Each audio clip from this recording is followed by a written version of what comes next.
Welcome to the Maconomy Power Launch Solutions Overview session. Maconomy has focused on professional services for 30 years. There are different modules and different parts of the solution that covers everything that you would want to do as a professional services company, such as CRM or customer relationship management, resource planning, time and expense, project management, finance and procurement, and business intelligence. This is the core of what Maconomy does. Everything that you would want to focus on as a professional services company. The center of what we do is the project timeline. When the qualified lead comes in, create an estimate. When the project is won, start planning the resources, register the time and expenses. Follow up on the progress, carry out progress evaluation and % completion of the project. And at the end, invoice the client. This is the core of the Maconomy solution. We have taken this a step further by building a pre-configured best practice solution. We've taken the best out of the Maconomy system and have pre-configured the different standardized workflows and processes, standardized roles and access, what a user can see and do. And we've also added the standardized reports that match what we believe the different roles of a professional services company will need. When we start the implementation, we actually start with the best practice and ask how do we want to deviate from this, rather than starting from a piece of blank paper.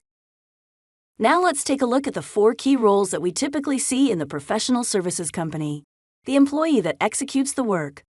The project manager who is in charge of the project.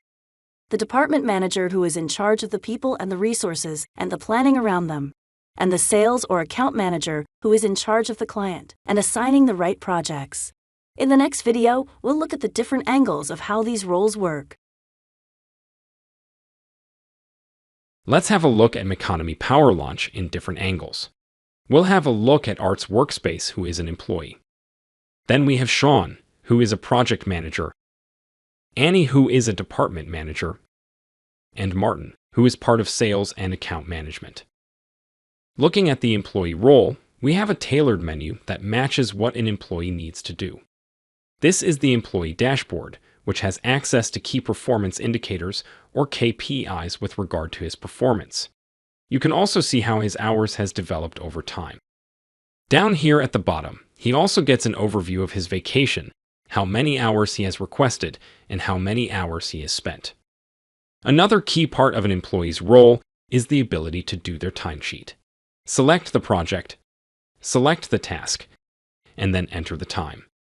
There are a number of features that can be used to make entering time faster. Keep will keep the timesheet line on to the next timesheet until you uncheck the Keep box. Or you can save the line as a favorite. This is helpful for entries that you regularly use. The projects that are listed here in the drop-down menu is taken from resource planning, so the employee doesn't need to worry about what project he needs to use or to register to. Timesheets can be entered using the web client or browser, and through touch using the mobile app. If we go to My Plan, you will see an overview of what the employee is assigned to. The information displayed here is taken from resource planning as well. The employee can dive into the details of their assignment from here. Under Expenses, employees can enter their expenses here in different currencies, so this won't be a problem for multi-company and multi-currency companies. The information can be entered from the web client or by using touch. Employees also have the capability to access the absence request workspace. The employee can request an absence, which will go through an approval process. The line manager will have to approve the absence requested here. That was a quick introduction to the employee's role, a small menu tailored to what we believe an employee should have access to. If we move on and jump over to the project manager role, you will see that the menu has changed. We assign our employees to different roles that are connected to what they should have access to. We've opened the workspace to the project portfolio overview, which is in list view. This is a graphical overview of the projects that the manager is in charge of, and we can see how the project is performing in terms of margin and margin percentage, what the baseline hour is, what the contracted hour is versus what was spent, and what the estimate at completion hour is. You can foresee if the project will exceed the hours or not. Then we have some key KPIs at the top. Now let's dive into the project management workspace where the project manager will spend most of their time. We went from the portfolio view to a single project view that the project manager is working on. Let's start with the dashboard. Here in the dashboard, we see an overview of the key details of the single project that we have selected. We have the KPIs that tells us how this project is performing. If we go into Project Info, the Details tab lists down key information about the project. Under the Tasks tab, this is where we can define the tasks that will be worked on for this project. In the Prices tab, we can see the different rate cards that have been set up. In this example, we have a rate card for a designer and an engineer, and you can see the prices right here. You can also make project-specific prices if you need to use different rates for a specific project. The Invoicing Plan tab lets you define how much you are going to actually invoice. Let me switch to another project to give you a better picture of how the invoicing plan will look like. Using another project, we have an example of an invoicing plan right here. You can also use the Documents workspace to upload documents or to view document archives. Moving on to the Budgeting workspace. To set the foundation for your project, you will need to set the budget that you want to measure against. For this example, we work with different budget types. Right now, what we're looking at is the working budget. To view the baseline budget, click on the Baseline tab. The Revisions tab gives a full history of what was changed in the budget. Now that we have laid the foundation for the project, we can look at staffing for this project by going to the Resourcing workspace. It shows us an overview of the resources that we have assigned for this project. Level 1 is a simplified way of looking at this page. You will only see the people assigned to this project. And down at the bottom is where you will see their availability. If I want to have a more detailed view of the plan, we can change the level, and it will display the different tasks that I can make a plan for this project. As you can see here at the bottom, the list of people has also expanded, since I have assigned more people to the project. I can follow up on my project under the Actuals workspace. At any point in time, I can see what I have spent against the budget that I made. I can see my baseline hours versus what I have spent. I can also see my working budget hours, so we can have a feel of how this is going to be when we're done with the project. And the same goes for the costs here. I can also drill into the details by clicking here. As the project progresses, you will want to monitor your project using the Progress Evaluation workspace. You can follow up on the completion percentage if it's a fixed price job. We also have this Progress Evaluation view, where you can see the baseline, the actuals, which can then lead you to change the estimate to complete, that will then define the completion percentage, which is tied to the financials recorded here and how much revenue you can actually recognize for the project. Now, let's move on to invoicing. If you have decentralized invoicing, the project manager also has the capability to do invoicing. Let's select a different account to invoice. There are lines that are ready for invoicing. It tells us how much WIP is available, so that I can determine if whether I want to invoice, write it off, or carry it forward for the next invoice. There is also a chat functionality that you can use to chat with the finance people to let them know how I will proceed with this invoice. Invoicing can also be centralized, which means that this will be invoiced by finance, and the invoice will be sent to the project manager for approval. Project managers can then access the Approval Center to approve timesheets, expenses, and invoices. We hope this video gave you an adequate overview of how project managers can manage their projects and project financials. Now we are logged in as the line manager Annie. You can see that we have switched from a project-centric view to an employee-centric view since she is in charge of the people in the team. The line manager would normally view the team as one, so the first thing she would look at is the department dashboard. They can check how the department is performing in terms of hours that were spent and the revenue generated against the actual budget created. If we move on to the employee dashboard, we can drill down into each employee's performance.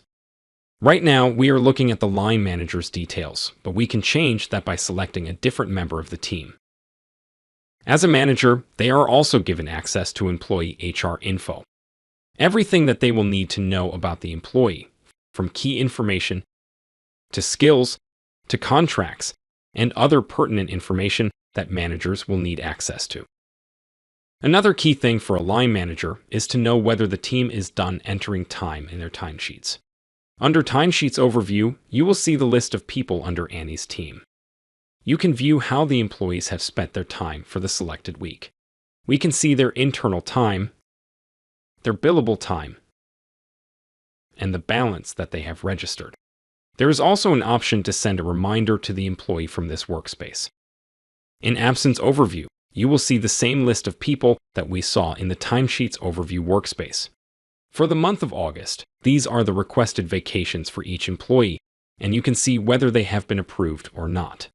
The line manager gets a detailed overview of the vacations planned as a team, so she can plan the resources accordingly.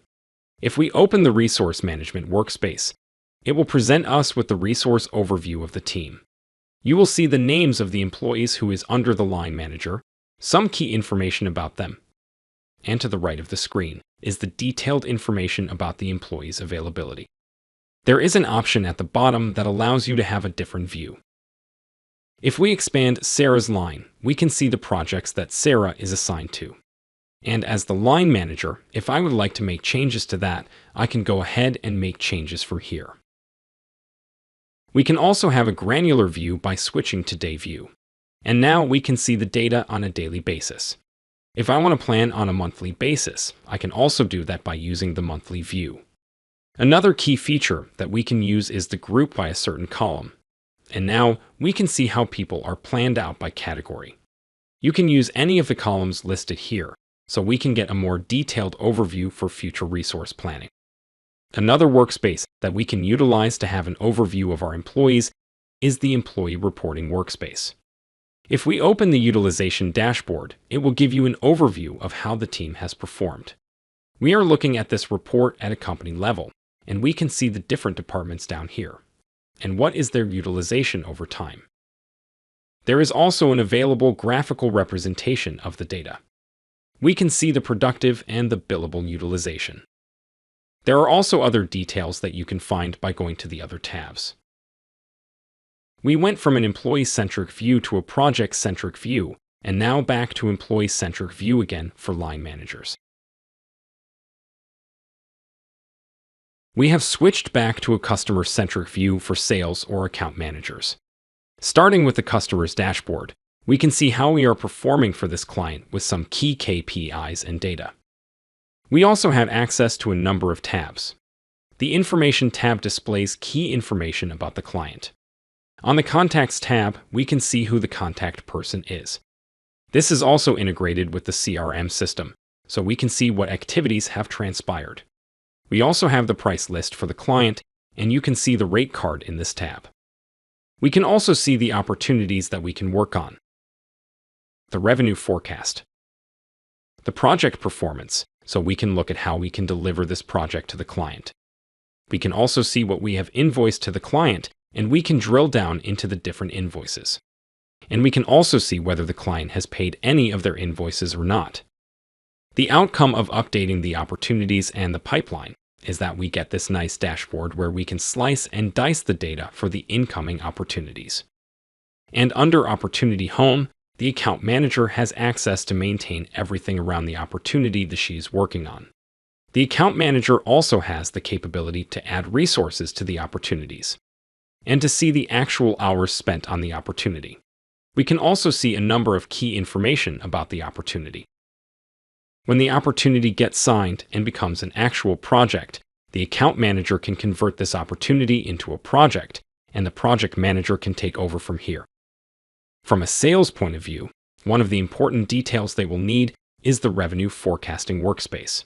It is possible to take the bookings on the resource plan and convert that into future revenue forecast.